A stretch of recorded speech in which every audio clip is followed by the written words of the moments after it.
யோவான் சுவிசேஷம் 17ஆம் அதிகாரம் 2ஆம் வசனத்தை நாம் இணைந்து வாசிக்க போகிறோம். ஆண்டவர் நம்மோடு பேசுகிற இந்த வார்த்தைகள் ரொம்ப முக்கியமானது. ஏன்னா இது இயேசுநாதர் அவர் பிதாவிடத்தில் நமக்காக ஜெபிக்கிற ஒரு அற்புதமான ஜெபம். இணைந்து வாசிப்போமா? 2ஆம் வசனம். பிதாவே, வேலை வந்தது, நீர் உம்முடைய குமாரனுக்கு தந்தல்ன யாவருக்கும் அவர் நித்திய ஜீவனை கொடுக்கும் பொருட்டு மாம்சமான யாவர் மேலும் நீர் அவருக்கு அதிகாரம் கொடுத்தபடியே உம்முடைய குமாரன் உம்மை மகிமைப்படுத்தும்படிக்கு நீர் உம்முடைய குமாரனை மகிமைப்படுத்தும். 2வது வசனத்தில் கர்த்தர் நமக்கு அவர் ஜெபித்த ஜெபத்தில் ஒரு அற்புதமான காரியத்தை அவர் செய்ததை இங்கே சொல்கிறார். என்ன சொல்கிறாருன்னா, எப்படி தேவனை பிதாவை இயேசுநாதர் மகிமைப்படுத்தினார் என்பது இங்கே ரொம்ப அற்புதமாக சொல்லப்பட்டிருக்கு.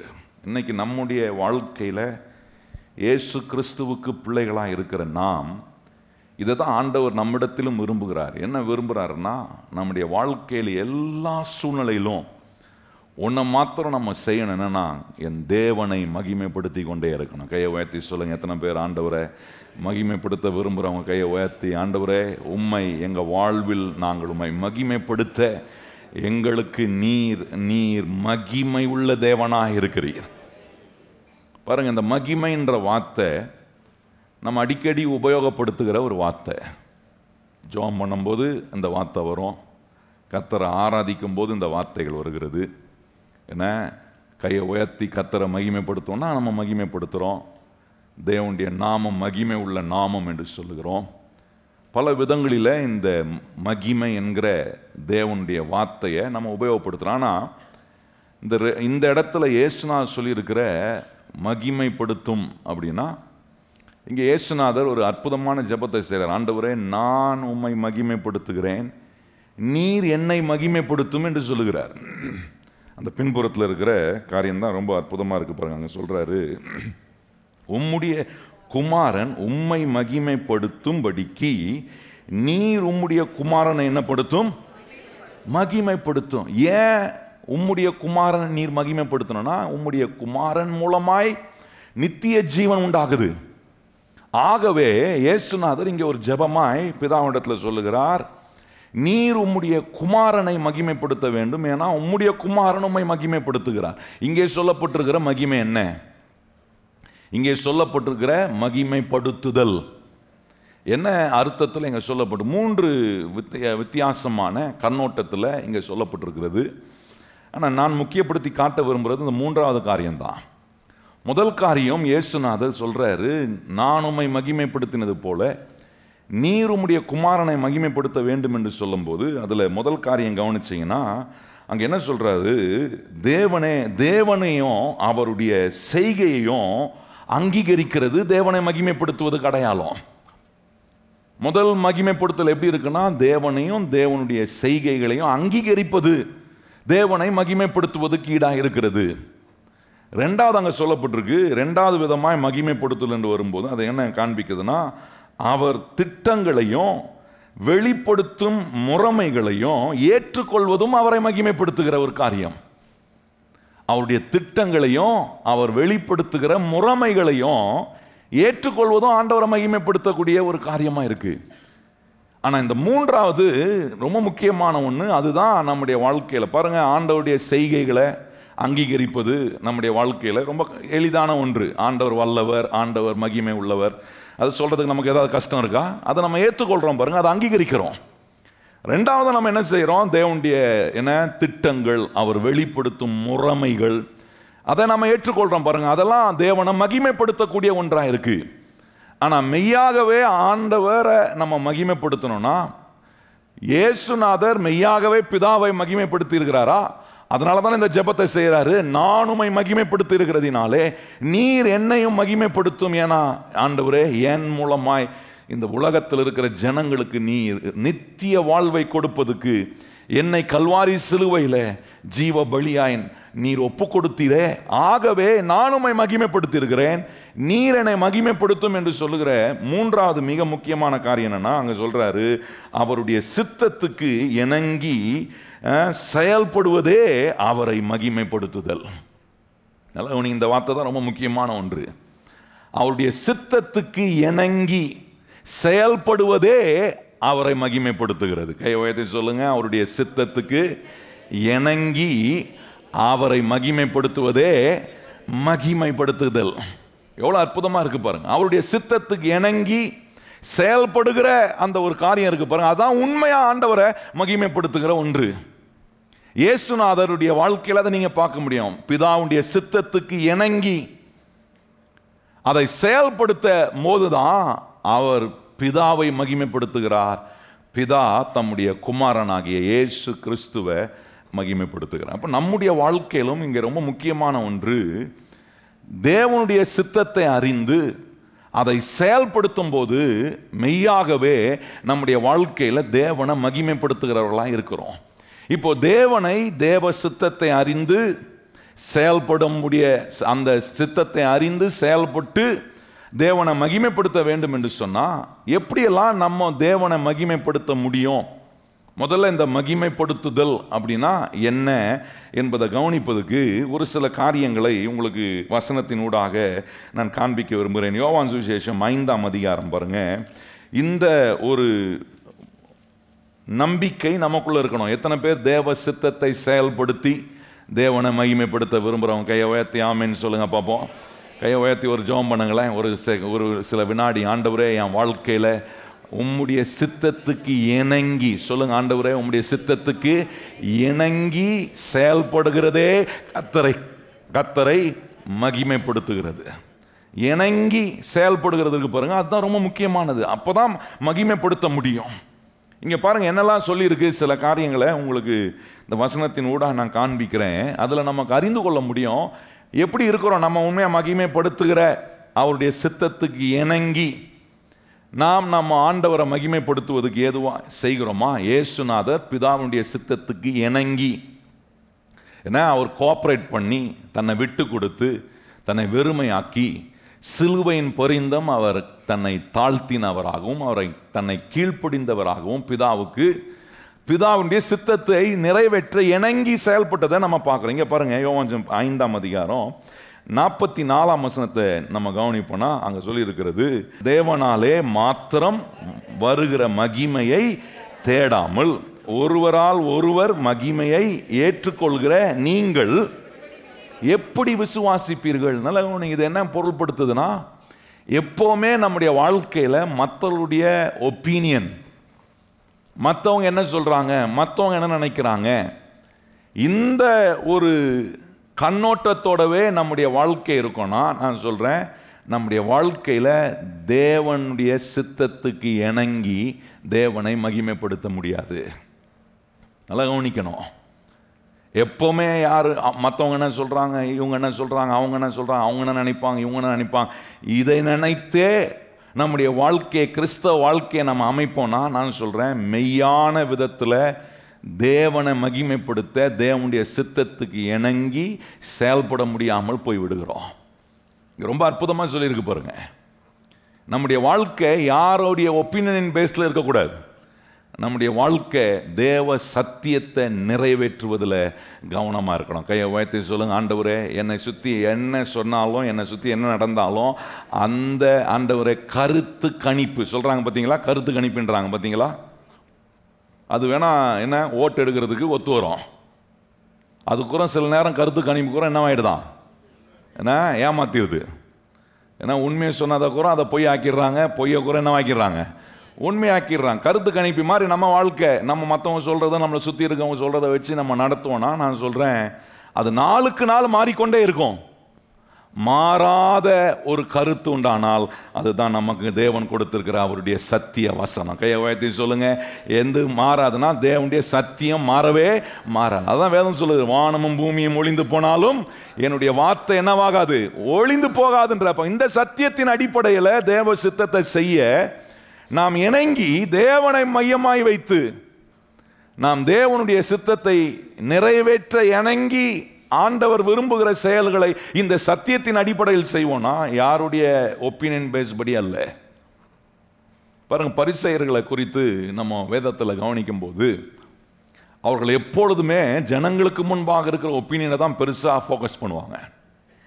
இந்த பரிசேயர்கிட்ட நீங்கள் கவனிச்சிங்கன்னா 3 காரியத்தை அவர்கள் ஒழுக்கமாக கடைப்பிடிப்பாங்க. அது ஒன்று என்னன்னா, ஒன்று எப்பொழுதும் தேவனிடத்தில் ஜெபிக்கிறவர்களாக இருப்பார்கள். இன்னொன்று நீங்கள் கவனிச்சிங்கன்னா ஏழைகளுக்கு உதவி செய்கிறவர்களாக இருப்பார்கள். 3வது எப்பொழுதுமே உபவாசம் இருப்பார்கள். இது தப்பா? ஹலோ, காலைல எல்லாம் முழிப்பதான் இருக்கிறீங்களா? இந்த 3 காரியம் தப்பா? கொஞ்சம் யோசித்து பாருங்க. இதில் ஒன்றும் தப்பு கிடையாது. ஆனால் இதை செய்து ஜனங்க அதை அடிக்கடி அவர்களை குறித்து சொல்லுறதுக்கு ஏதோ இவர் ஜெபிக்கிறவர், இவர் உபவாசம் இருப்பார், இவர் ஏழைங்களுக்கெல்லாம் தானம் தர்மம் பண்ணுவார் அப்படின்னு சொல்லிட்டு நீங்கள் கவனிச்சு பாருங்கன்னா, பரிசேயர்கள் என்ன செய்வாங்களாம், வீதியில் நடந்து போகும்போது தெருவில் நடந்து போகும்போது என்ன பண்ணுவாங்கன்னா, கையை உயர்த்தி எல்லாரும் பார்க்குற மாதிரி பெருசாக கையை உயர்த்தி ரொம்ப பக்திமான் மாதிரி என்ன பண்ணுவாங்கன்னா, கையை உயர்த்தி அவங்க அங்கேயே நடு ரோட்டில் நின்று ஜெபம் பண்ணுவாங்க.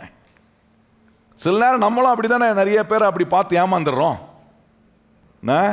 சிலர் அவங்க சொல்கிற ஸ்தோத்திரத்திலேயே அப்பா இவர் பயங்கரமான ஆளாக இருப்பார் போல இருக்கே அப்படின்னு நம்ம நினச்சி ரொம்ப பக்திக்குரியவங்க, ரொம்ப ஆவிக்குரியவங்க நினைக்கிறோம். அதல்ல வேதம் சொல்லுகிறது. இங்கே ரொம்ப அற்புதமாக சொல்கிறார் பாருங்க, ஒவ்வொருவராலும் ஒருவர் மகிமையை ஏற்றுக்கொள்கிற நீங்கள் எப்படி விசுவாசிப்பீர்கள்? தேவனால் வருகிற மகிமை ஏற்றுக்கொள்ளாம ஒருத்தரை நீங்கள் மற்றவங்களுடைய எண்ணங்களை வைத்து ஒப்பீனியனை வச்சு நீங்கள் ஆண்டவரை மகிமைப்படுத்த நினச்சிங்கன்னா மகிமைப்படுத்தவே முடியாது. அப்போ இன்றைக்கி நம்முடைய வாழ்க்கையில் ஒரு காரியத்தை நம்ம யோசித்து பார்க்கணும். ஆண்டவரே, என்ன நான் செய்ய வேண்டியதாக இருந்தாலும் உம்முடைய சத்தியம் சொல்கிறபடி செய்தாதான் அது உமக்கு மெய்யான மகிமையாக இருக்கும். கையை வைத்து சொல்லுங்க, ஆண்டவரே உம்முடைய சத்திய வசனத்தை எனக்கு போதிக்கிறீரே, இந்த சத்திய வசனத்தை நான் கேட்டு அதை கை கொள்ளும் போது தான் கர்த்தருக்கு மகிமை. கையை வைத்து எத்தனை பேர் சொல்கிறீங்க, ஆண்டவரே உம்முடைய சத்திய வசனத்தை கேட்டு அதை என்ன சவால் வந்தாலும் அதுக்கு எத்தனை தடை வந்தாலும் அதை கை கொள்கிறேன் பாருங்க, இணங்கி கை கொள்கிறேன்னா அது என்ன காட்டுதுன்னா நிச்சயமாக நான் தேவனை மகிமைப்படுத்துகிறவனாய் இருக்கிறேன். இன்னொரு காரியம் பாருங்க, கலாத்தியர் 5ஆம் அதிகாரம். இன்னைக்கு நம்ம எப்படிப்பட்ட ஒப்பீனியனில் இருக்கிறோம்? இல்லை ஆண்டவுடைய சத்தியத்தின் அடிப்படையில் தான் தேவனை நான் மகிமைப்படுத்தி தேவனுடைய சித்தத்துக்கு இணங்கி நான் வேலை செய்ய விரும்புகிறேன் அப்படின்னு இருப்போம்னா நிச்சயமாகவே நாம் தேவனை மகிமைப்படுத்துகிறவர்களாய் இருக்கிறோம். இதெல்லாம் இயேசுநாதர் இப்படி தான் செஞ்சார். அவர் யாருடைய ஒப்பீனியன் கேட்டு இயேசுநாட்டை என்ன சொல்லாமலாம் இருந்திருப்பாங்க? இயேசுநாதரை பார்த்து சொல்லியிருப்பாங்க, உம்மை போல போதிக்கிறதும் உம்மை போல பிரசங்கிக்கிறதுக்கும் யாரும் இல்லை.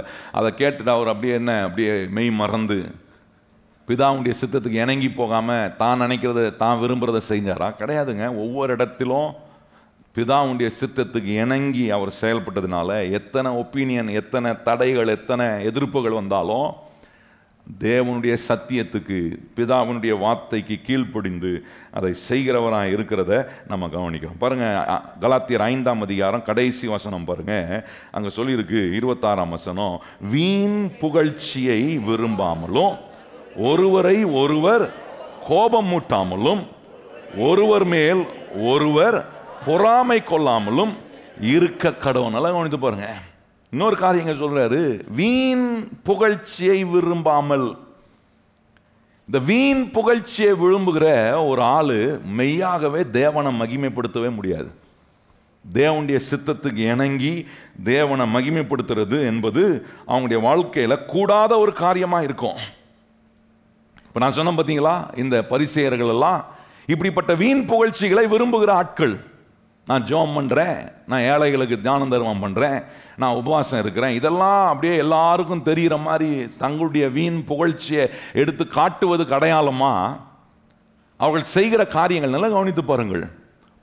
இன்றைக்கு நம்முடைய வாழ்க்கையில் இப்படிப்பட்ட ஏதாவது வீண் புகழ்ச்சி நம்மக்கிட்ட இருக்குமானால் நான் சொல்கிறேன், நிச்சயமாக நம்மால் தேவனுடைய சித்தத்துக்கு இணங்கி அவரை மகிமைப்படுத்துவது நம்முடைய வாழ்க்கையில் கூடாத காரியமாகிவிடும். கையை உயர்த்தி சொல்லுங்க, ஆண்டவரே எந்த வீண் புகழ்ச்சிக்கும் நான் அகப்படாமல் இருக்கணும். கையை வச்சு சொல்லுங்க, எந்த வீண் புகழ்ச்சிக்கும் நான் எதுக்கும் இந்த மாதிரி ஆண்டவரை வீணா சிலர் உசுப்பேற்றதுக்காக புகழ்வாங்க. ஹலோ, வீட்டில் இருப்பாங்க, வேலை ஸ்தலத்தில் இருப்பாங்க, உங்களை உசுப்புனா இவங்களை சும்மா 2 வார்த்தை உசுப்பிட்டா நமக்கு இவங்க நம்ம சொல்கிறதெல்லாம் செஞ்சிருவாங்க. அப்படிப்பட்ட கிறிஸ்தவர்களாக நம்ம இருக்கக்கூடாது. நான் ஒரே ஒரு காரியத்தை தான் செய்வோம். அது என்ன? கர்த்தர் எனக்கு சொல்லுகிற அவருடைய வார்த்தைக்கு நான் இணங்கி தேவ சித்தத்தை நிறைவேற்றும். வைத்து சொல்லுங்க, கர்த்தருடைய வார்த்தைக்கு இணங்கி நான் தேவ சித்தத்தை நிறைவேற்றுவேன். வீண் புகழ்ச்சி நம்முடைய வாழ்க்கையில் நம்ம யார் புகழ்னாலும் அந்த புகழெல்லாம் ஒருபோதும் எடுக்கவே கூடாது. நல்லா கவனிங்க. சிலர்லாம் சொல்லுவாங்க, இவரை புகழணுன்னே எதிர்பார்ப்பாருங்க. கவனிச்சிருக்கீங்களா? எதை செஞ்சாலும் அவரை தன்னை புகழணுன்றதை எதிர்பார்த்தே பல காரியங்களை செய்வாங்க. அப்படிப்பட்டவர்கள் ஆண்டவர் சொல்றாரு, நீங்க தேவனுடைய சித்தத்தை இணங்கி உங்க வாழ்க்கையில தேவனை மகிமைப்படுத்துவது என்பது கூடாத காரியமா இருக்கும். ஒரு நாளும் ஒரு இடத்திலும் நம்முடைய வீண் புகழ்ச்சியை நம்ம நாடுவோம்னா நான் சொல்றேன், அது நம்மளை கீழே தான் கொண்டு போகும். வேதம் சொல்லுகிறது, கர்த்தர் பெருமை உள்ளவனுக்கு எப்படி இருக்கிறாரா? எதிர்த்து நிற்கிறாராம். தாழ்மை உள்ளவனுக்கோ கையை உயர்த்தி சொல்லுங்க, ஆண்டவரே தாழ்மை உள்ள சிந்தை. தாழ்மை எப்படி வரும்? இந்த மாதிரி எண்ணங்கள் உள்ளே கொண்டு போய் வைக்கணும். இல்லை யாராவது நம்மளை புகழ்கிறாங்களா, யாராவது நம்மளை தூக்கி அப்படியே பேசாமல் இருந்தால் அதை அந்த சப்ஜெக்ட் டப்புன்னு கட் பண்ணணும்.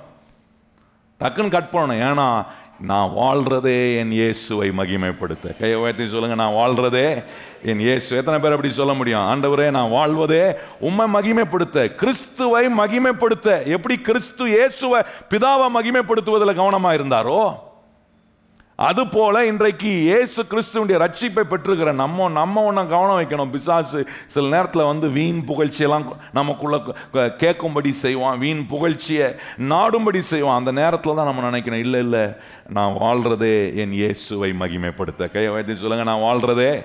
எத்தனை பேர் அப்படி சொல்ல முடியும்? நான் வாழ்றது, என் குடும்பம், என் பிள்ளைங்க எல்லாரும் இயேசுவை மகிமைப்படுத்தணும். கையை வைத்து சொல்லுங்க, ஆண்டவரே என் குடும்பம், என் பிள்ளைங்க, என்னுடைய ஆண்டவரே வேலை, என்னுடைய முயற்சி, என்னுடைய எல்லாம் இயேசுவை மாத்திரம் என்ன செய்ய வேண்டும்? மகிமைப்படுத்தணும். பாருங்க 2 கொரிந்தியர் 10ஆம் அதிகாரம் 12ஆம் வசனம் பாருங்க. அங்க சொல்றாரு, ஆகிலும் தங்களை தாங்களே மெச்சிக்கொள்கிற சிலருக்கு நாங்கள் எங்களை சரியாகவும் ஒப்பிடவும் துணிய மாட்டோம் சொல்றார். இப்ப நிறைய நேரம் என்ன ஆயிடுதுன்னா, ஜனங்களுக்குள்ள தங்களை தாங்களே மெச்சிக்கொள்ற ஒரு நிலை. அதுக்கப்புறம் பாருங்க, அதுல திருப்பியும் சொல்ல, தங்களை கொண்டு தங்களை அளந்து கொள்றாங்க, மெச்சிக்கொள்றாங்க, அளந்து கொள்றார்கள். அதுக்கப்புறம் சொல்ற பாருங்க, தங்களுக்குள்ள தங்களையே ஒப்பிட்டு கொள்கிறார்கள். இப்போ பாருங்க, மெச்சிக்கொள்றாங்க, அதுக்கப்புறம் அங்கே சொல்றாரு அளந்து கொள்கிறார்கள், அப்புறம் ஒப்பிட்டு கொள்றாங்க. இது எதிர் அடிப்படையில் செய்கிறாங்க. தங்களை வச்சு இன்னொருத்தரை வச்சு அப்படி ஒப்பிட்டு பார்க்குறாங்க. ஆண்டவர் சொல்றாரு, அப்படி செய்கிற ஒரு மனுஷனால நிச்சயமா கர்த்தருடைய சித்தத்துக்கு இணங்கி தேவனை மகிமைப்படுத்துவது அவனுடைய வாழ்க்கையில கூடாத காரியமா இருக்கும். எப்போ பார்த்தாலும் தன்னை பற்றியே பெணாத்திட்டு இருப்பாங்க. பார்த்துக்கிங்களா? நான் அதை பண்ணேன், நான் இதை செஞ்சேன், நான் இப்படி பண்ணேன், நான் அப்படி பண்ணேன். இந்த தன்னை அப்படி பெணாத்த, அதுதான் இங்கே சொல்கிறாரு. என்ன? தன்னை மெச்சிக்கொள்வது, தன்னை அளந்து கொள்வது, தன்னை ஒப்பிட்டு கொள்வது. நல்லா கவனிங்க, ஒரு நாளும் இந்த ஸ்பாபம் கிறிஸ்தவ மக்களுக்குள்ளே இருக்கக்கூடாது. எப்போவுமே நான் இயேசுவை உயர்த்துகிறவனாக இருக்கணும். கையவதி சொல்லுங்க, எப்போவுமே நான் என்ன பண்ணணும்? இயேசுவோட ஒப்பிட்டு பார்க்கணும். அப்போ எனக்கு தெரியும் எனக்கு எவ்வளோ குறை இருக்குன்னு. என்ன வச்சுக்கிட்டு இன்னொருத்தரோட பார்த்துட்டு அதில் இன்னொருத்தரை வச்சு என்ன பார்த்தேன்னா, சில நேரம் அது எனக்கு மேன்மையாக தெரியும், நான் கொஞ்சம் பெட்டரு, நான் கொஞ்சம் நல்லவன் போல இருக்கு. அதுதான் வேதம் சொல்லுகிறது, நம்மளை அவரை வச்சு கம்பேர் பண்ணணும். வேதம் சொல்லுது, அவர் எப்படி இருக்கிறாரோ அப்படியே நீங்கள் இந்த உலகத்தில் இருக்கீங்க. கையை வச்சு சொல்லுங்க, அவர் எப்படி இருக்கிறாரோ அப்படியே நம்ம இந்த உலகத்தில் இருக்கிறோம்னு வேதம் சொல்லுது. இன்னைக்கு ஒவ்வொரு நாளும் என்னை மெச்சிக்கொள்றதும், என்னை அளந்து பார்க்கறதும், என்னை ஒப்பிட்டு கொள்றதும், என்னை வச்சு இன்னொருத்தரை வச்சு பார்க்கக்கூடாது, இன்னொருத்தரை வச்சு என்ன பார்க்கக்கூடாது. அது தவறாக போய்விடும். இயேசுவோடு நம்மளை ஒப்பிட்டு பார்க்கும்போது தான் நம்ம எவ்வளோ இன்னும் மாறணும், இன்னும் நம்ம எவ்வளோ இணங்கி கர்த்தருடைய சித்தத்துக்கு செய்யணுன்றது ரொம்ப அற்புதமாக ஆண்டவர் நமக்கு காட்டுகிற ஒரு காரியம். அதே அதிகாரத்தில் பாருங்கள், 18ஆம் வசனம் பாருங்கள், அதை சொல்கிறார் பாருங்கள். 12ஆம் வசனம் பாருங்கள், இப்படி தங்களை மெச்சிக்கொண்டு தங்களை ஒப்பிட்டு தங்களை அளந்து கொள்கிறவர்கள், அந்த பின்புறத்தில் சொல்லியிருக்கு, அவர்கள் புத்திமான் அல்ல. அவர்களுக்கு புத்தி இல்லைன்றார். அவர்களுக்கு சரியான விதத்தில் தங்களை மெச்சிக்கொள்ள தெரியல, தங்களை அளந்து கொள்ள தெரியல, தங்களை ஒப்பிட்டு கொள்ள தெரியல. இவர்களால் என்ன செய்ய முடியாதுன்னா தேவனுடைய சித்தத்துக்கு இணங்கி தேவனை மகிமைப்படுத்தவே முடியாது. இயேசுநாதர் எங்கேயும் தன்னை பாருங்க, எங்கேயுமே அவர் ஒப்பிட்டு பார்க்கல, தன்னை எங்கேயுமே அவர் மெச்சிக்கொள்ளலை, தன்னை எங்கேயுமே என்ன அளந்து கொள்ளவில்லை. எப்பொழுதுமே பிதாவை மகிமைப்படுத்துவதே அவருடைய வேலையாக இருந்துச்சு. கையை உயர்த்தி சொல்லுங்க, ஆண்டவர் எங்கே போனாலும் நான் இயேசுவையே மகிமைப்படுத்துறதே என்னுடைய வேலையாக வச்சிருக்கிறேன். மகிமையெல்லாம் அவருக்கு கொடுத்துடணும். கையை உயர்த்தி சொல்லுங்க, மகிமையெல்லாம் அவருக்கு கொடுத்துட்டீங்கன்னா உங்களுக்கு எல்லாவற்றையும் வெற்றியெல்லாம் ஆசீர்வாதத்தெல்லாம் கர்த்தர் நமக்கு கொடுப்பாரு. இன்னைக்கு மகிமையெல்லாம் நம்ம எடுத்துக்கிறதுனால தான் ஒன்றும் வரமாட்டுது. இங்கே இயேசுநாதர் எப்படி மகிமைப்படுத்தினார், ஜெபத்தில் இயேசுநாதர் எப்படி பிதாவை மகிமைப்படுத்தினார் என்பதை சொல்லி பிதாவிடத்தில் கேட்குறார். நான் உம்மை மகிமைப்படுத்தினது போல நீர் உம்முடைய குமாரனாகிய என்னை மகிமைப்படுத்த வேண்டும் என்று அவர் கேட்குறாரு பாருங்க. அப்போ இங்கே கவனிச்சு பாருங்க, 18ஆம் வசனம் சொல்றது, தன்னைத்தான் புகழுகிறவன் உத்தமன் அல்ல, கர்த்தராலே புகழப்படுகிறவனே. நல்லா கவனி, தன்னைத்தான புகழ்றவன் உத்தமன் அல்ல. வேதத்தில் கவனிச்சிங்கன்னா பிழையாம் தீர்க்கதரிசின்னு இருந்தார். பிழையாம் தீர்க்கதரிசி அவன் ஒரு ஆசை அவனுக்கு இருந்துச்சு, என்னன்னா நான் சாகும்போது ஒரு நீதிமானா சாகணும்னு விரும்பினான். ஆனால் நீங்கள் கவனிச்சு பாருங்க, ஆசை இருந்துச்சு இல்லையே, அந்த ஆசைக்கு ஏற்றது போல இணங்கி செயல்படுகிற ஒரு அனுபவம் அவனுக்கு இல்லை. ஆனால் அவனுடைய மரணம் பாருங்க, அவனுடைய முடிவு பாருங்க, ரொம்ப பரிதாபமாக இருந்துச்சு. நல்லா கவனிங்க, வேதம் சொல்லுகிறது, கர்த்தராலே புகழப்படுகிறவனே உத்தமன். கையை வச்சு சொல்லுங்க, கர்த்தராலே புகழப்படுகிறவனே உத்தமன். கர்த்தர் சொல்லணும், உண்மையும் உத்தமமான ஊழியக்காரனே. எத்தனை பேர் அப்படி சொல்ல கர்த்தர் கர்த்தர் என்ன பார்த்து சொல்லணும்னு விரும்புகிறோம்? கையை உயர்த்தி சொல்லுங்க, ஆண்டவரே கர்த்தரால புகழப்படுகிறவனே உத்தமன். சொல்லுங்க, கையை உயர்த்தி, கர்த்தரால புகழப்படுகிறவனே உத்தமன். கர்த்தர் நம்மளை பார்த்து சொல்லணும், உண்மையும் உத்தமமான ஊழியக்காரனே.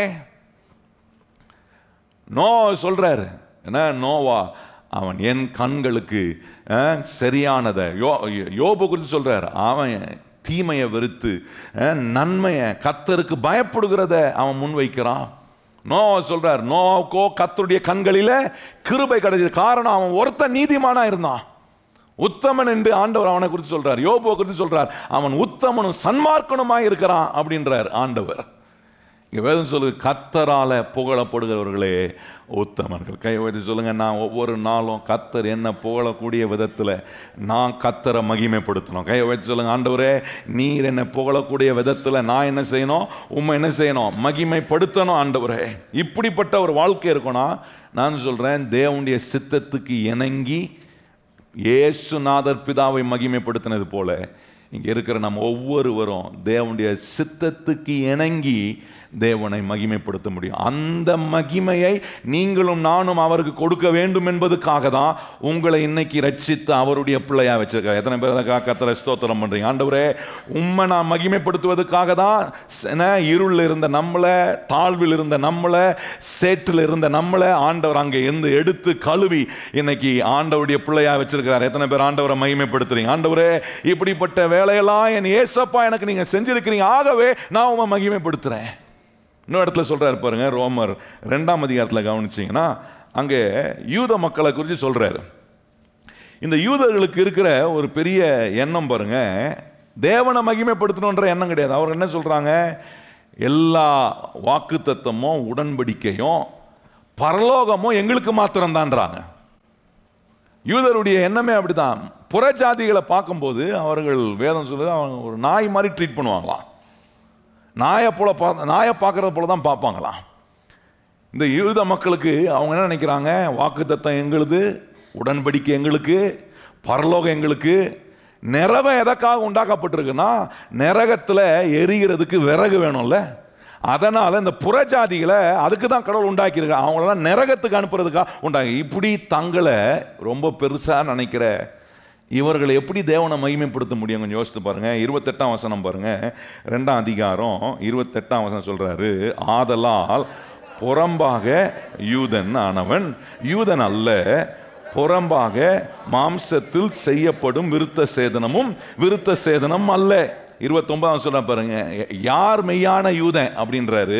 29ஆம் வசனம், உள்ளத்திலே யூதன் ஆனவனே யூதன், எழுத்தின்படி உண்டாகாமல் ஆவியின்படி இருதயத்தில் உண்டாகும் விருத்த சேதனமே விருத்த சேதனம்.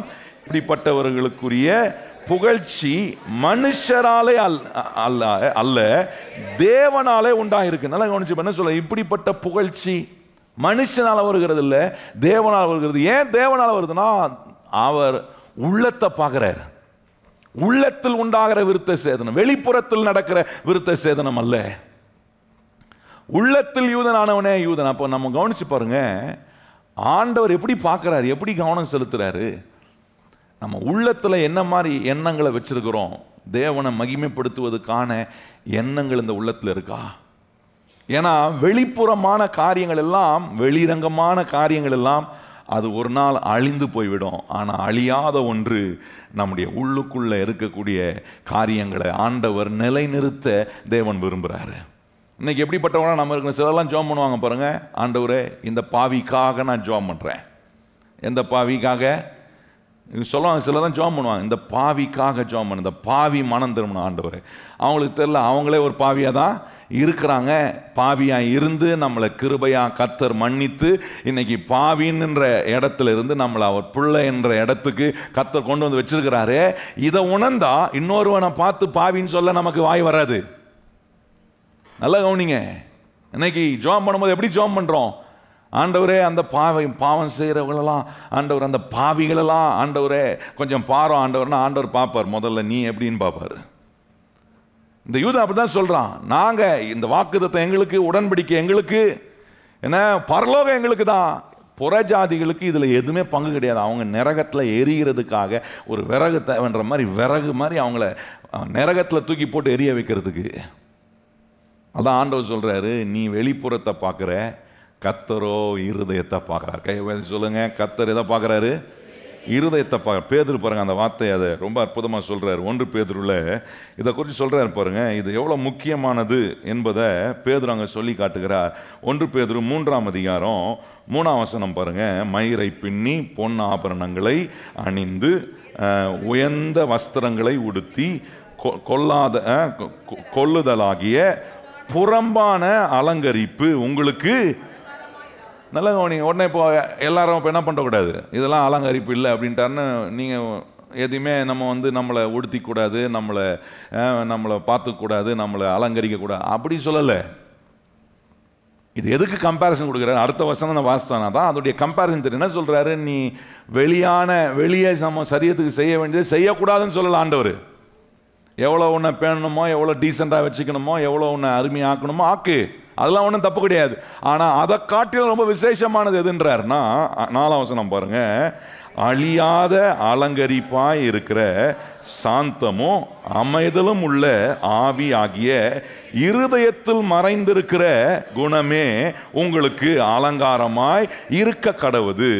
அதுவே தேவனுடைய பார்வையில உள்ளுக்குள்ள இருக்கிற அந்த குணங்கள், அந்த அலங்காரம், அதான் ஆண்டவர் பார்க்கிறார். வெளிரங்கமா இருக்கிற அலங்கரிப்பு இல்லை. வெளிரங்கமா நீங்க பண்ற அலங்கரிப்பை வச்சு ஆண்டவர் ஒன்றும் பண்ண போறதில்லை. அது நமக்கும் ஒன்றும் பிரயோஜனப்பட போறதில்லை. அது கொஞ்சம் நேரம் இருக்கும், அதுக்கப்புறம் போயிடும். ஆனா இந்த உள்ளுக்குள்ள நம்ம செய்கிற, இருதயத்துக்குள்ள நமக்கு உண்டாகிற அலங்கரிப்பு இருக்கு பாருங்க, அது என்ன செய்யும்னா, அந்த குணம், அந்த மறைந்திருக்கிற அந்த நல்ல குணம் என்ன செய்யும்னா, எப்பவுமே எல்லா சூழ்நிலையிலும் தேவனுடைய சித்தத்துக்கு இணங்கி அவருடைய சித்தத்தை செயல்படுத்த, அவரை மகிமைப்படுத்துகிற ஒரு வேலையை நான் செய்வேன். எத்தனை பேர் கையை வைத்து சொல்றீங்க, ஆண்டவரே எனக்குள்ள நீர் வைத்திருக்கிற எல்லா நல்ல குணங்களும் ஆண்டவரே அதை தான் நீர் விளையேறப்பட்டதான் நினைக்கிறேன். கையை வைத்து சொல்லுங்க, ஆண்டவரே அந்த குணம் தான் கர்த்தருக்கு விளையேறப்பட்ட. அந்த குணம் வெளிப்படும் போதுதான் நான் தேவனுடைய சித்தத்துக்கு இணங்கி தேவனை மகிமைப்படுத்தக்கூடிய நிலைக்கு நான் மாறுகிறேன். பாருங்க, இன்னொரு காரியத்தை கவனிப்போங்க. சொல்கிற இன்னொரு வார்த்தையை பாருங்க. யோவான் 7ஆம் அதிகாரம் 17ஆம் வசனம் பாருங்க. 17, 18. 7ஆம் அதிகாரம் யோவான் 7, 17, 18. யோவான் 7ஆம் அதிகாரம் 17, 18. அவருடைய சித்தத்தின்படி செய்ய மனதுள்ளவன் எவனோ அவன் இந்த உபதேசத்தை தேவனால் உண்டாயிருக்கிறதோ நான் சுயமாய் பேசுகிறனோ என்று அறிந்து கொள்வான். பாருங்க, நல்லா கவனிங்க. அடுத்த வருஷம் சொல்ற பாருங்க, சுயமாய் பேசுகிறவன் தன் சுய மகிமையை தேடுகிறான், தன்னை அனுப்பினவரின் மகிமையை தேடுகிறவனோ உண்மை உள்ளவனாய் இருக்கிறான், அவனிடத்தில். நல்லா கவனிங்க. ஆண்டவர் என்ன விரும்புகிறார்? உண்மையா தேவனை மகிமைப்படுத்தணும்னா வாழ்றதே, என்னை மீட்டு கொண்டதே. இதெல்லாம் நீங்க இயேசுநாதருடைய வாழ்க்கையில பார்க்க முடியும். பிதாவிடத்துக்கு முன்பாக தன்னை அப்படிதான் காட்டுறார். தான் மகிமையை தேடல, அவர் பிதாவினுடைய மகிமையை வெளிப்படுத்தி காட்டவே வாழ்ந்தார். இன்னைக்கு நம்ம எப்படி வாழ்றோம்? இன்னைக்கு நம்முடைய வாழ்க்கையில தேவனை மகிமைப்படுத்தி வாழ நம்ம வரணும், நம்ம வாஞ்சிக்கணும்னா ரொம்ப முக்கியமானது தேவனுடைய சித்தத்துக்கு இணங்கி செயல்படுகிறதே அவருடைய சித்தத்தை, அவருடைய நாமத்தை நாம் மகிமைப்படுத்துகிறார். கையை வைத்து சொல்லுங்க, ஆண்டவரே உம்முடைய சித்தத்துக்கு நான் இணங்கி செயல்படுவதே உம்மை மகிமைப்படுத்துவது. எல்லாரும் வாயத்திறந்த கொஞ்ச நேரம் சொல்லுங்க, வாயத்திறந்த ஆண்டவரே இதெல்லாம் எது காட்டுறேன்? இப்படி நான் செய்ய முடியுதா? வீண் புகழ்ச்சியை நாடுறேனா? ஒருவர் நமக்கு கொடுக்கப்படுகிற அந்த ஒப்பீனியனை வச்சே வாழ்றேனா? இல்லை இந்த யூதர் போல வெளிப்புறமான காரியத்தை மாத்திரம் கவனம் செலுத்திட்டு உள்ளுக்குள்ள மறைந்திருக்கிற நல்ல குணங்களை எடுத்து நான் தேவனை மகிமைப்படுத்த உபயோகப்படுத்தாம போயிடுறேனா? இங்கே யோவான்ல சொல்றார், நான் என்னுடைய மகிமையை தேடுறவன் இல்லை, நான் அவருடைய மகிமையை வெளிப்படுத்தவே இருக்கிறேன். அதுதான் உண்மையா. அவனிடத்துல எந்த அநீதியும் இல்லைன்னு கர்த்தர் சொல்றாரு. பாருங்க, இன்னொரு இடத்துல பாருங்க, இங்க பவுல் சொல்றாரு எபேசியர்ல 6ஆம் அதிகாரத்துல அவர் சொல்றாரு, சுவிசேஷத்தை பிரசங்கிக்கக்கூடிய எனக்கு ஒரு நேரம் வந்திருக்கு, இந்த சுவிசேஷத்துக்கு நான் ஸ்தானாதிபதியா இருக்கிறேன் அப்படி சொல்லிட்டு அவர் சொல்றாரு, நான் இந்த சுவிசேஷத்தை பேசும்போது நான் தேவனை மகிமைப்படுத்தி பேசுவதுக்கு ஏதுவா எனக்காக வேண்டுதல் செய்யுங்கன்னு சொல்றாரு. எவ்வளவு அற்புதமா சொல்றாரு பாருங்க. ஏன்னா இந்த பவுல் சொல்றாரு பாருங்க, எபேசியர் 5ஆம் அதிகாரத்துல அங்க சொல்றாரு பாருங்க, 19ஆம் வசனம் பாருங்க. எபேசியர் 5ஆம் அதிகாரம் இல்ல 6ஆம் அதிகாரம் 19ஆம் வசனம் பாருங்க.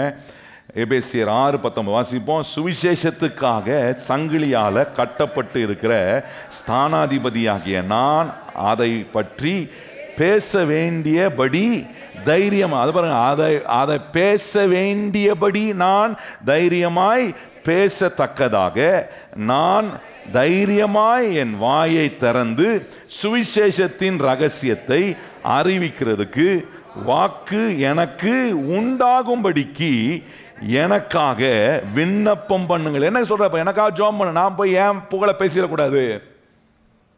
வாயத்திலிருந்து ஏன் புகழ? சுவிசேஷத்தை பேசுறதுக்கு என்ன ஸ்தானாதிபதியா வச்சு இந்த சுவிசேஷம் சொல்றதுக்காக கர்த்தர் எனக்கு வச்சிருக்கிறாரு. கிறிஸ்தவ மக்களை கர்த்தர் ரட்சித்து இன்னைக்கு உங்களை ஆண்டவர் ஒவ்வொரு நாளும் நடத்துவது எதற்காக? அவருடைய சுவிசேஷத்தை இன்னொருவருக்கு சொல்வதற்காக. கையை வைத்து சொல்லுங்க, ஒருத்தருக்கு நீங்க இன்னொருத்தருக்கு சுவிசேஷம் சொல்லும் போது எத்தனை பேருக்கு தெரியும் தேவனை மகிமைப்படுத்துறீங்கன்னு? கையை வைத்து சொல்லுங்க, ஆண்டவரே உம்மை பத்தி நான் இன்னொருவருக்கு சொல்லும் போது நான் உம்மை மகிமைப்படுத்த. அதான் பவுல் சொல்றாரு, ஆண்டவரே இந்த சுவிசேஷம் சொல்ல எனக்கு ஆண்டவர் வாய்ப்பு கொடுத்திருக்கிறாரு, அதை நான் சொல்லும் போது தப்பா சொல்லக்கூடாது. கரெக்டா இந்த சுவிசேஷத்தை இன்னொருவருக்கு சொல்லும் போது நான் தேவனை மகிமைப்படுத்துவதற்காக அதை சொல்லுகிறேன்னு சொல்றாரு. இதெல்லாம் பாருங்க, இந்த வசனங்களெல்லாம் எது காட்டுறேன்?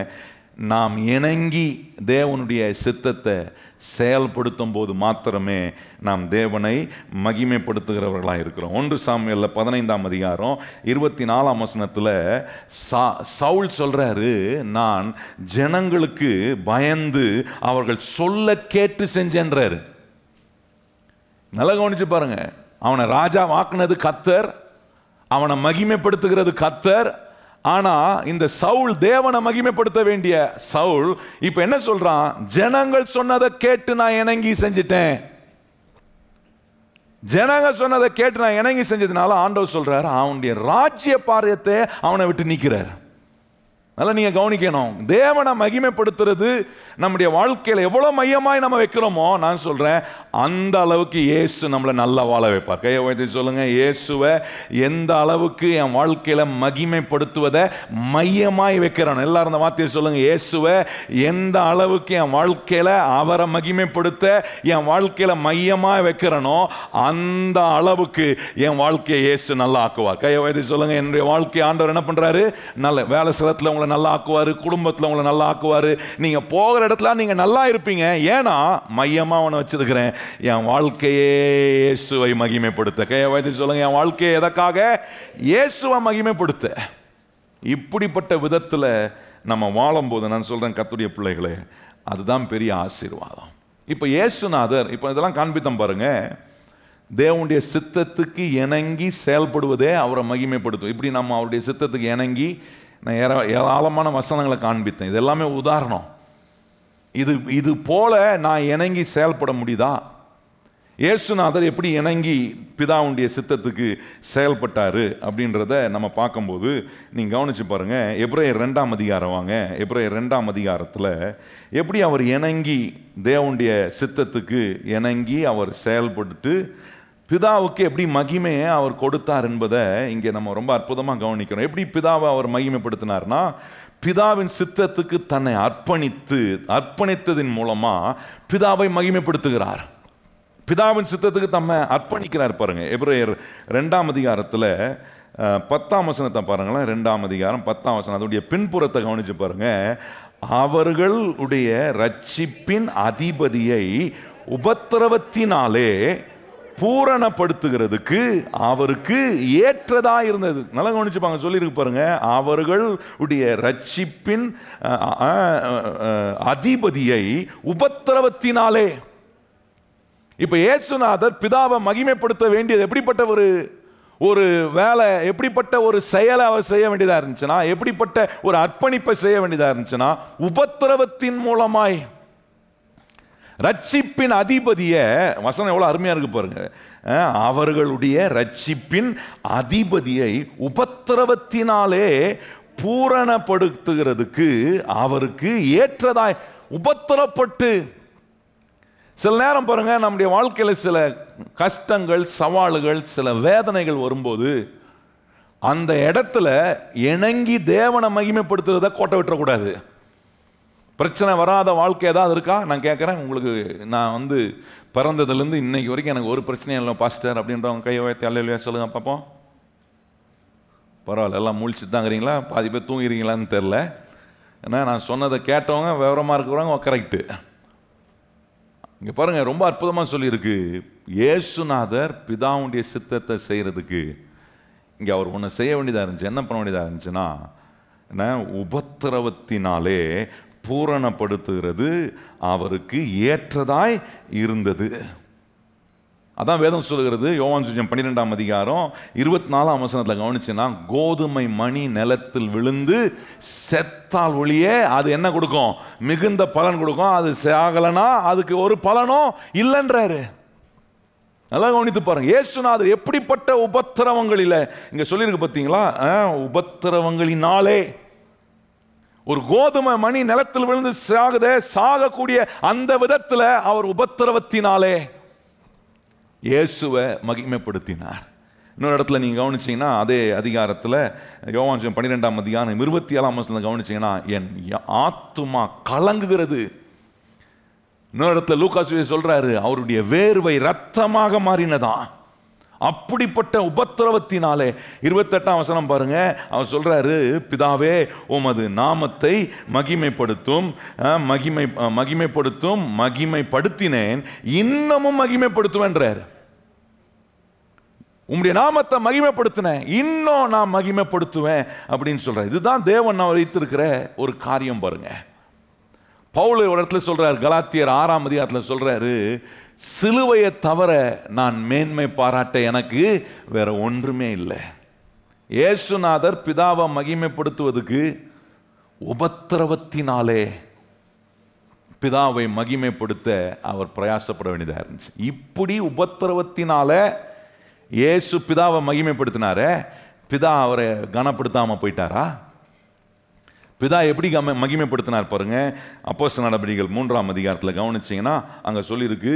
ஏன்னா அங்கே ஒரு வார்த்தையை சொல்கிறார் பாருங்க. அப்போஸ்தலர் நடபடிகள் 3ஆம் அதிகாரம் 13ஆம் வசனத்தை கவனிச்சு பாருங்க. அப்போஸ்தலர் நடபடிகள் 3ஆம் அதிகாரம் 13ஆம் வசனம்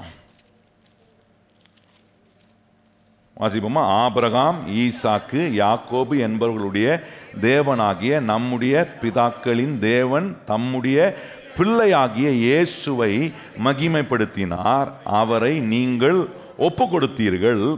பிலாத்து அவரை விடுதலையாக்க தீர்மானித்த போதும் அவனுக்கு முன்பாக அவரை மறுதலித்தீர்கள்.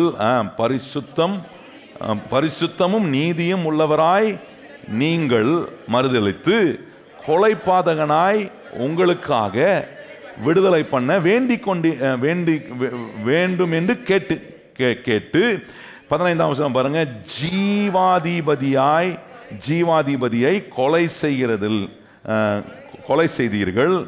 அவரை தம் தேவன் மரித்தோரிலிருந்து எழுப்பினார். அதற்கு நாங்கள் சாட்சிகளாய் இருக்கிறோம். நல்லா கவனிங்க.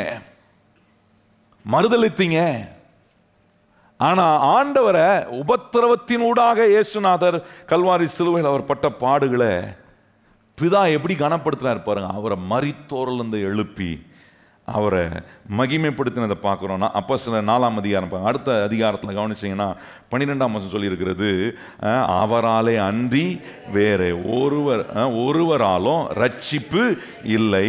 நான் ரட்சிக்கப்படும்படிக்கு வானத்து கீழே எங்கும் மனுஷருக்குள்ளே அவருடைய நாமமே அல்லாமல் வேற நாமம் கட்டளை விட படவில்லை என்றார். நல்லா கவனிச்சு பாருங்க. என்ன மாதிரி ஒரு நாமத்தை கொடுத்துட்டார். இப்படி உபத்திரவத்தினாலே பிதாவை மகிமைப்படுத்தினார, அவரை பிதா கைவிட்டாரா? கனப்படுத்தினார். நல்ல கவனிங்க. நம்முடைய வாழ்க்கையில் தேவ சித்தத்துக்கு இணங்கி செயல்படும் போது நாம் அவரை மகிமைப்படுத்துகிறோம். அதில் என்ன கஷ்டங்கள் என்ன சவால்களை சந்தித்தாலும் ஒரு நம்பிக்கையோடு நம்ம செயல்படணும். அது என்னன்னா, இக்காலத்து பாடுகள் வரப்போகிற மகிமைக்கு ஈடானது ஒன்றும் இல்லை என்பதை அறிந்து தேவனை நீங்கள் மகிமைப்படுத்துவீங்க. நான் சொல்கிறேன், உங்களுடைய வாழ்க்கையின் எல்லா சூழ்நிலையிலும் கர்த்தர் உங்களை உயர்த்தி வைக்க அவர் வல்லவராக இருக்கார். ரோமர் 8ஆம் அதிகாரம் பாருங்கள். அந்த வார்த்தை அப்படியே இருக்கும் பாருங்கள். இது நான் சொன்ன இந்த காரியத்தை அதில் நீங்கள் பார்க்கலாம். ரோமர் 8ஆம் அதிகாரத்தில் ஆண்டவர் சொல்கிறார் பாருங்கள், இக்காலத்து பாடுகள் எதுவுமே அதுக்கு ஈடாக முடியாது. ரோமர் 8ஆம் அதிகாரம் 18ஆம் வசனம் பாருங்க. ஆதலால் இக்காலத்து பாடுகள் இனி நம்மிடத்தில் வெளிப்படும் மகிமைக்கு ஒப்பிடத்தக்கவைகள் அல்ல என்று. இன்னைக்கு ஒருவேளை கஷ்டத்தில் போலாம், அந்த கஷ்டத்தின் நடுவிலும் ஆண்டவரை மகிமைப்படுத்துறீங்க பாருங்க. கர்த்தர் பார்த்து கொண்டிருக்கிறார். உபத்திரவத்தினாலே இயேசு கிறிஸ்து சிலுவையினுடைய பாடுகளை அனுபவித்ததினால பிதாவரை கனப்படுத்தாம போகல. வானத்திலையும் பூமியிலையும் வல்லமையான, பூமி கீழையும் ஒரு வல்லமையான நாமம் உண்டானால் அது இயேசு என்னும் அந்த வல்லமையான நாமத்தில் ரட்சிப்பு, அந்த நாமத்தில் விடுதலை, அந்த நாமத்தினால தான் பரலோகத்துக்கு போகிறதுக்கு ஒரு வாய்ப்பு. பிதாவிடத்துக்கு வருவதுக்கே அந்த நாமத்தை தான் ஆண்டவர் என்ன பண்ணிட்டாருன்னா ஆக்சஸ் ஆகிட்டார். ஏன் செஞ்சாரு? குமாரன் இயேசு பிதாவை மகிமைப்படுத்த உபத்திரவத்தினாலே, ரட்சிப்பின் அதிபதியாக இருக்கிற அவர் உபத்திரவத்தினாலே பிதாவை மகிமைப்படுத்தினார். நான் சொல்கிறேன், இன்னைக்கு ஒருவேளை பல கஷ்டங்கள், பல சவால்கள், பல மன உளைச்சல்கள் இருக்கலாம். ஆனால் அது நடுவிலும் தேவ சமூகத்தில் நீங்கள் ஆண்டவரை மகிமைப்படுத்துறீங்க பாருங்கள். எத்தனை பேருக்கு தெரியும் ஆண்டவர் உங்களை மகிமைப்படுத்த அவர் வல்லவர்? அதான் சொல்லுங்க, நாம் நம்மிடத்தில் வெளிப்படும் மகிமைக்கு ஒப்பிடத்தக்கவைகள் அல்ல என்று. நம்மிடத்தில் ஒரு மகிமை வெளிப்படும். கையை சொல்லுங்க, ஆண்டவரே இப்படிப்பட்ட கஷ்டமான சூழ்நிலையிலும் நான் இயேசுவை மகிமைப்படுத்துறேனே, வாயை திறந்து இயேசுவை தூஷிக்கல. நல்லா கவனிங்க, அதுதான் ரொம்ப முக்கியம். பல கஷ்டங்கள் வரும்போது வாயை திறந்து தேவனை தூஷிக்க கூடாது. என்ன கஷ்டம் வந்தாலும் நான் என் ஆண்டவரை மகிமைப்படுத்துவேன். ஏன்னா நான் அவரை மகிமைப்படுத்த எத்தனை பேருக்கு தெரியும் அவர் உங்களை மகிமைப்படுத்த வல்லவராக இருக்கிறார்? கையை உயர்த்தி சொல்லுங்க, ஆண்டவரே என்ன நடந்தாலும் நான் உம்மை மகிமைப்படுத்த நீர் என்னை எப்பொழுதும் மகிமைப்படுத்துகிற தேவனாக இருக்கிறேன். பாருங்க, இது 1 கொரிந்தியர் 2ஆம் அதிகாரம் வாங்க சொல்றாரு பாருங்க. நம்மளை மகிமைப்படுத்தணும்னு ஆண்டவர் நம்ம வர்றதுக்கு முன்னாடியே முடிவு பண்ணி வச்சுக்கிறாராம். எப்படிப்பட்ட தேவன் பாருங்க. இந்த மாதிரி நம்பிக்கை உள்ள தேவனுக்காக நாம் அவரை மகிமைப்படுத்தி வாழ்வதுன்றது ஒரு பெரிய ஆசீர்வாதங்க. 1 கொரிந்தியர் 2ஆம் அதிகாரம் 7ஆம் வசனம் பாருங்க. உலக தோற்றத்துக்கு முன்னே தேவன் நம்முடைய மகிமைக்காக ஏற்படுத்தினதுனால, நம்முடைய மகிமைக்காக ஆண்டவரை சில பாதைகளில் சில சூழ்நிலைகளில் நம்ம போகும்போது நாம் ஆண்டவரை மகிமைப்படுத்தும் போது மகிமைப்படுத்த முடியல. ஆனாலும் ஆண்டவரே நான் வாழ்றது என்னை ரட்சித்து எனக்கு நீர் ஆண்டவராக இருக்கிற உண்மை நான் மகிமைப்படுத்துறேன்னு அப்படி வாழும்போது ஆண்டவர் சொல்றாரு, உன்னை நான் மகிமைப்படுத்தணும்னு உலக தோற்றத்துக்கு முன்னமே நான் ஏற்பாடு பண்ணி வச்சிருக்கிறேன்றாரு. யோசிச்சு பார்த்துருக்கீங்களா? ஏன் அவரை மகிமைப்படுத்துறேன்னா, காரணம் நான் அவரை மகிமைப்படுத்தினா அவர் என்ன மகிமைப்படுத்தாம இருக்கவே மாட்டார். கையை உயர்த்தி சொல்லுங்க, நான் அவரை மகிமைப்படுத்தினா, என் குடும்பம் அவரை மகிமைப்படுத்தினா, என் தலைமுறை அவரை மகிமைப்படுத்தினா, தலைமுறையை கர்த்தர் உயர்த்தி மகிமைப்படுத்த அவர் வல்லவர். அதான் இங்க சொல்லி பாருங்க, உலக தோற்றத்துக்கு முன்னமே தேவன் தம்முடைய மகிமைக்காக ஏற்படுத்தினதும் மறைக்கப்பட்டதுமாய் இருந்த ரகசியமான தேவ ஞானத்தை பேசுகிறோம். அதை இப்பிரபஞ்சத்தின் பிரபுக்களில் ஒருவனும் அறியவில்லை. அறிந்தார்களானால் மகிமையின் கர்த்தரை அவர்கள் சிலுவையில், அவங்களுக்கு அது தெரியல பாருங்க. மகிமையான இயேசு கிறிஸ்துவை மறுதலிக்கவும் அவருக்கு எதிர்த்து நிற்கவும் அவர்கள் நின்றதினால அவர்கள் தேவன் அவர்களை மகிமைப்படுத்துவதற்காகவே உண்டாக்கி இதை புரிஞ்சுக்கல. இன்னைக்கு நிறைய நேரம் கிறிஸ்தவ வாழ்க்கையில் சில பாதைகளுக்குள்ள போகும்போது, இதில் நான் எப்படி ஆண்டவரை மகிமைப்படுத்துறது, எனக்கு ஒன்றுமே நடக்கலையே, எனக்கு அது நடக்கலையே, நான் விரும்பினது எனக்கு நடக்கலையே. நான் சொல்கிறேன், நமக்கு விரும்பினது நடக்கலைனாலும் ஆண்டவரை மகிமைப்படுத்தி கொண்டே இருப்பீங்கன்னா உங்களை கர்த்தர் ஏற்ற வேளையில் மகிமைப்படுத்த அவர் வல்லவராக இருக்கிறார். கையை வைத்து சொல்லுங்க, கர்த்தர் என்னை இந்த மாதம் மகிமைப்படுத்துவார். கையை வைத்து சொல்லுங்க, இந்த மாதம் கர்த்தர் என்ன பண்ணுவார்? ஏன் மகிமைப்படுத்துறார்? நான் அவரை மகிமைப்படுத்துறேனே. இந்த நாட்கள்லாம் பாருங்க, இந்த மாதம் ஆல்மோஸ்ட் ஆஃப் ஆஃப் த மந்த்தை நம்ம ஜெபத்தில் செலவழிக்கிறோம், கர்த்தரை மகிமைப்படுத்துகிறோம், அவரோட நெருங்கி வரோம். ஆண்டவர் சொல்றாரு, நீ என்னை மகிமைப்படுத்தணும்னு நீ இப்போதான் நினைக்கிற, ஆனால் உன்னை நான் மகிமைப்படுத்தணும்னு உலக தோற்றத்துக்கு முன்னாகவே குறித்தி வச்சு. எத்தனை பேர் அது நல்லது நினைக்கிறீங்க? அதனால தான் ஆண்டவர் சத்தியத்தெல்லாம் கேட்க வைக்கிறார். ஜெபம் பண்ணும்போது ஆண்டவரை மகிமைப்படுத்தி ஜெபம் பண்ணணும். வாழும்போது எங்க போனாலும் எதை பேசினாலும் யாரோட பழகினாலும் யாராவது ஒருத்தர் உங்களை புகழ்ந்தா சொல்லணும், இல்லை இல்லைங்க இதுக்கு நான் பாத்திரன் அல்ல, இதுக்கு பாத்திரர் இயேசு ஒருவர் தான், அவர் தான் எனக்கு இந்த நன்மையை அவர் தான் எனக்கு இந்த உயர்வை கொடுத்திருக்கிறார். சொல்லக்கூடாது நான் கஷ்டப்பட்டு நான் கடினப்பட்டு வேலை செஞ்சு கஷ்டப்பட்டு வேர்வை செஞ்சு என்ன நான் சம்பாதிச்சேன் அப்படி சொல்லக்கூடாது. அந்த கஷ்டப்பட்டு வேலை செய்வதற்கு பலன் கொடுத்தவரே கர்த்தர் தான். அதனால என் ஆண்டவரை மகிமைப்படுத்துறேன். இக்காலத்து பாடுகளை நீங்க பெருசா நினைக்காதீங்க. கர்த்தர் உங்களுக்கு மறுபடியும் அந்த வார்த்தையை சொல்ல, இக்காலத்து பாடுகளை பெருசா நினைக்காதீங்க. இயேசுநாதர் அவர் அடைய வேண்டிய பாட அவர் பெருசா அந்த உபத்திரவத்தை பெருசா நினைக்கல. அந்த உபத்திரவத்தின் நடுவே தன்னை அர்ப்பணித்தார். எதற்காக? நான் பிதாவினுடைய சித்தத்துக்கு இணங்கி நான் அவரை மகிமைப்படுத்த வேண்டியது ஒரு முறை. இது கர்த்தர் வச்சிருக்கிற ஒரு முறை, பிதா எனக்கு நியமித்திருக்கிற ஒரு வழி. ஆனா எனக்கு தெரியும், இந்த உபத்திரத்தின் வழியாய் போனாலும் என் பிதா என்னை மகிமைப்படுத்த அவர் வல்லவராய் இருக்கிறார். நமக்கு தெரியணும், நான் இந்த உபத்திரத்தின் வழியாய் போகும்போது என் தேவனை மகிமைப்படுத்தும் போது அவர் என்னை மகிமைப்படுத்த ஒருபோதும் அவர் தவறவே மாட்டார். கையை வைத்து சொல்லுங்க, அவர் என்னை மகிமைப்படுத்த ஒருபோதும் தவறவே மாட்டார். சில கஷ்ட நேரத்தில் கூட கர்த்தரை மகிமைப்படுத்த சில காரியம் செய்றீங்க பாருங்க, கர்த்தர் பார்க்குறாரு. இப்படிப்பட்ட நம்மளை இக்காலத்து பாடுகள் வரப்போகிற மகிமைக்கு அது கொஞ்சம் கூட கம்பேர் பண்ணவே முடியாது. எத்தனை பேர் கையை உயர்த்தி சொல்றீங்க, ஆண்டவரே வரக்கூடிய நாட்கள் எப்படி இருக்கும்? மகிமையான நாட்கள். சொல்லுங்க வாயத்திறந்த, ஆண்டவரே எனக்கு முன்பாக நீர் வைத்திருக்கிற நாட்கள் வருஷங்கள் எப்படி இருக்கும்? எத்தனை பேர் விசுவாசிக்கிறோம்? கையை உயர்த்தி சொல்லுங்க, அது மகிமையானதாய். எல்லா வாய்களும் சொல்லட்டும், ஆண்டவரே மகிமையான நாட்களை எனக்கு வைத்திருக்கிறீர், மகிமையான உயர்வுகளை வைத்திருக்கிறீர். சொல்லுங்க நல்லா வாயத்திறந்த, ஆண்டவரே மகிமையான நாட்கள், மகிமையான உயர்வு, ஆண்டவரே மகிமையான ஆண்டவரே எல்லா நாட்களிலும் உம்முடைய நாமத்தை மகிமைப்படுத்துகிறவர்களா நாங்க இருக்கிறோம். ஏன்னா நாங்க உம்மை மகிமைப்படுத்த எங்களை உலக தோற்றத்துக்கு முன்னாடியே மகிமைப்படுத்தணும்னு எங்களை நீ நியமித்து வச்சிருக்கிறீங்க. அங்க பாருங்க, ரோமர் 8ஆம் அதிகாரத்தில் சொல்லி நான் முடிக்க விரும்புகிறேன். ரோமர் 8:29-30 பாருங்க. 29 ரோமர் 8:29-30. நம்முடைய குமாரன் அநேக சகோதரருக்குள்ளே முதல் பேரானவராய் இருக்கும் பொருட்டு தேவன் எவர்களை முன்குறித்தாரோ அவர்களை தமது குமாரனுடைய சாயலுக்கு ஒப்பாய் இருப்பதற்கு முன் குறித்திருக்கிறார். நீங்க நம்மளை எதற்கு எடுத்திருக்கிறார்? அவருடைய சாயலுக்கு ஒப்பா, குமாரனுடைய சாயலுக்கு.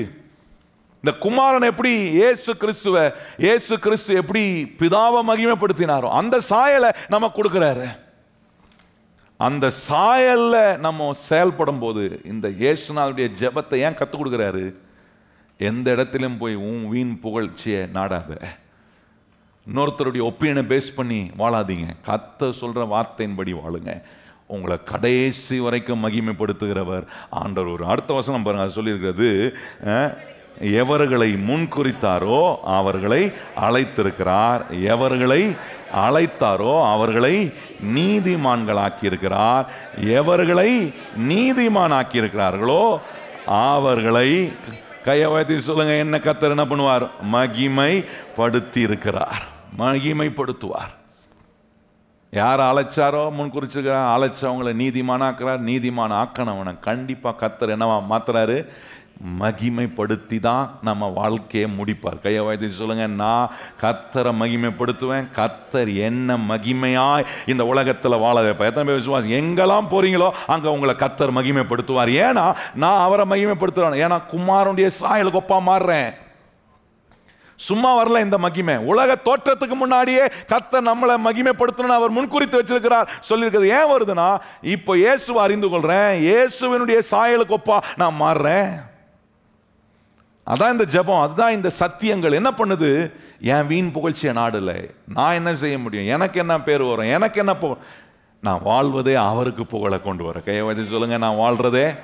எத்தனை பேர் இதை மனசார சொல்ல விரும்புகிறோம்? கையை உயர்த்தி சொல்லுங்க. அப்படியே எழுமி நிற்போம், எழுமி நின்று கையை உயர்த்தி சொல்லுங்க, ஆண்டவரே நான் வாழ்வதே உம்மை மகிமைப்படுத்த, ஆண்டவரே நான் வாழ்வதே உம்முடைய சித்தத்தை செய்ய, நான் வாழ்வதே உமக்கு இணங்கி, ஆண்டவரே உம்முடைய செயல்களை செயல்படுத்தும் போது ஆண்டவருடைய சித்தத்தை நான் நிறைவேற்றுகிறேன். கர்த்தருடைய சித்தத்தை நிறைவேற்றும் போது நான் தேவனை மெய்யாக மகிமைப்படுத்துகிறேன். கையை உயர்த்தி சொல்லுவோம், ஆண்டவரே நான் வாழ்வது, ஆண்டவரே நான் ஜீவிப்பது, நான் நடப்பது, நான் பேசுவது, ஆண்டவரே நான் போகிற எல்லா இடங்களிலும் என் இயேசுவை நான் மகிமைப்படுத்துவேன். சொல்லுங்க வாயை திறந்து, இயேசுவே உம்மை நான் மகிமைப்படுத்துவேன். ஆண்டவரே எல்லா மகிமையும் உமக்குரியது, எல்லா மகிமையும் உமக்குரியது. சொல்லுங்க, ஆண்டவரே எல்லா மகிமையும் உமக்குரியது. நான் உம்மை மகிமைப்படுத்துவதற்காகவே எங்களை நீ ரட்சித்து எங்களை உம்முடைய பிள்ளையாய் வைத்திருக்கிறீர். ஆண்டவரே உம்மை மகிமைப்படுத்தும் போது இப்ப என்கிட்ட இருக்கிற கஷ்டத்தை நான் பார்க்க கூடாது. ஆண்டவரே அந்த கஷ்டத்தின் நடுவில், அந்த ஆண்டவரே வேதனை நடுவில் என் இயேசுவை ஒருவரே என்று நான் அவரை மகிமைப்படுத்துகிறேன். என் இயேசு என்னை எல்லா தீங்குக்கும் தப்புவிக்கிறவர் என்று என்னை மகிமைப்படுத்துகிறேன். ஏன்னா என்ன நடந்தாலும் என் இயேசு என்னை கைவிடவே மாட்டார். எத்தனை பேர் அந்த நம்பிக்கை இருக்கு? இந்த உபத்திரவத்தில் கர்த்தர் என்னை கைவிட மாட்டார், இந்த கஷ்டத்தில் கர்த்தர் என்னை கைவிட மாட்டார். நான் இந்த கஷ்டத்தில் தேவனை நான் மறுதலிக்க மாட்டேன், கர்த்தரையே நான் மகிமைப்படுத்துவேன். கையை உயர்த்தி சொல்லுங்க, உம்மையே நான் மகிமைப்படுத்துவேன். ஆண்டவரே ஹல்லேலூயா. மகிமை உம்மை கண்டோ, மாட்சிமை உம்மை கண்டோ, மகிமை உம்மை கண்டோ, எல்லா மாட்சிமையோ துதியும் புகழும், துதியும் புகழும் ஸ்தோத்திரமோ தூயவரும் கண்டோ. எல்லாரும் கைகளை உயர்த்தி சத்தமா சொல்லுவோம், துதி தூயவர் இயேசுவே. சத்தமா ஆராதனை, ஆராதனை,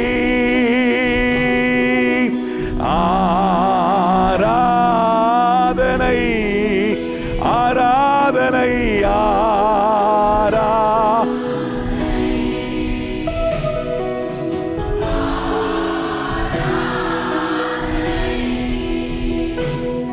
ஏன் அன்பரேசுவுக்கே, ஏன் அன்பரேசுவு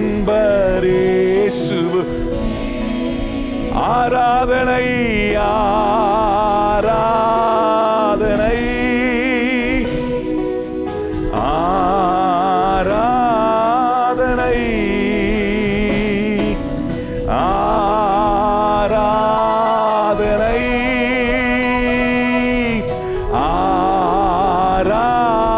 ஆராதனை ஏன் அன்பரேசுவுக்கே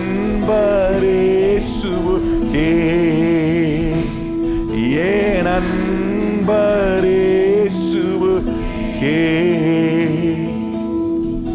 நாங்க வாழ்றதே உம்மை மகிமைப்படுத்தாங்க.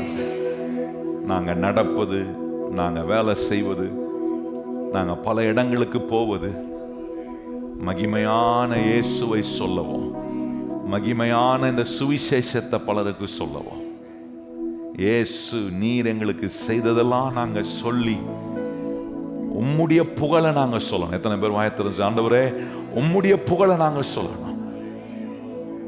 அது தேவனை மகிமைப்படுத்துவதற்கு ஆதாரமாயிரு. இன்னைக்கு எங்களுக்கு நீ சொன்ன இந்த எல்லா வார்த்தைகளும் ஆண்டவரே எங்கள் இயேசு பிதாவை மகிமைப்படுத்த எப்படியெல்லாம் இணங்கி நீ செயல்பட்டீரோ, நாங்களும் எங்க வாழ்க்கையில உம்மை மகிமைப்படுத்த எதற்கெல்லாம் நாங்க இணங்கணுமோ, எந்த சத்தியத்துக்கெல்லாம் நாங்க இணங்கி, கேட்ட சத்தியத்தெல்லாம் எங்க வாழ்க்கையில் நாங்க இணங்கி அதை செயல்படுத்த, உம்முடைய சித்தத்தை நிறைவேற்ற எங்களை நீ தொடர்ந்து வழி நடத்தும். இயேசுவின் நாமத்தில் பிதாவே, ஆமென்.